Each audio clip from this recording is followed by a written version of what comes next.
میں آپ سے ایک بات کرنا چاہتی ہوں۔ آپ کی عدم موجودگی میں بچوں نے گھر میں ادھم مچا رکھا ہوتا ہے۔ تم گھر میں ہو، سنبھال لیا کرو نا۔ بچوں کا کام ہی ادھم مچانا ہوتا ہے۔ اگر یہ ایسا نہیں کریں گے تو پھر کون ان کو بچے کہے گا؟ پریشان مت ہوا کرو، تمہاری پریشانی اچھی نہیں لگتی۔ اب خدا را میری جان چھوڑ دو، میں نے آفس جانا ہے۔ اوہ ہو، یہ منہ اور مسور کی دال۔ اگر آپ گھر پر رہیں تو آپ کو یہ بات نہ کہنی پڑے۔ آپ کو علم ہونا چاہیے کہ گھر میں رہ کر عورت کے لیے بچوں کو سنبھالنا کتنا مشکل ہے۔ تمہارے نزدیک میں فارغ ہوں، تم لوگوں کے لیے ہی تو باہر رہتا ہوں۔ ٹھیک ہے، کل سے گھر بیٹھ جاتا ہوں اور بچوں کو سنبھال لیتا ہوں۔ میری تو وقت ہی آ جاتی ہے۔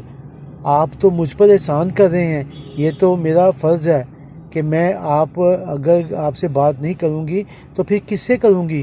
محلے داروں سے تو بات نہیں کرنے سے نہیں رہتی۔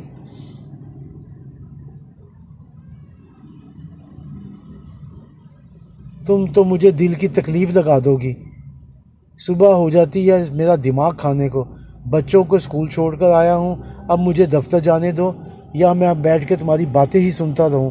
خدا کا واسطہ میری جان چھوڑ دو، ایسی باتیں مت کیا کرو۔ آپ باتوں کے لیے مجھے مت کہا کریں۔ میں بھی تو انسان ہوں، میں اپنے دل کی بات اگر آپ سے نہیں کھولوں گی تو پھر میں کس سے بات کروں گی؟ میں کہاں جاؤں، کس سے کہوں، کس سے فریاد کروں، کس کو بتاؤں کہ میں کیا کرتی ہوں؟ کوئی تو میری حوصلہ افزائی کرنے والا ہو، میری بات سننے والا ہو۔ آپ تو میری بات جب نہیں سنیں گے تو پھر میں کیا کروں؟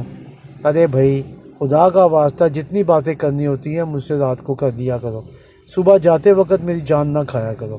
میں کیا کروں؟ کتنی باتیں سنوں آپ کی؟ بچوں کے بارے میں تم ہر وقت میرے کان کھاتی رہتی ہو۔ بچے ہیں، بچے تو یہی کچھ کریں گے۔ ہائے میں مر گئی، ہائے میں مر گئی، میری تو جان نکل گئی۔ اگر تم میری بات نہیں سنو گے تو میں تو مر جاؤں گی۔ خدا کا واسطہ میری باتیں سن لیا کرو تاکہ میرے دل کی بڑھاس جو ہے وہ نکل جائے۔ اچھا بھی کر لیا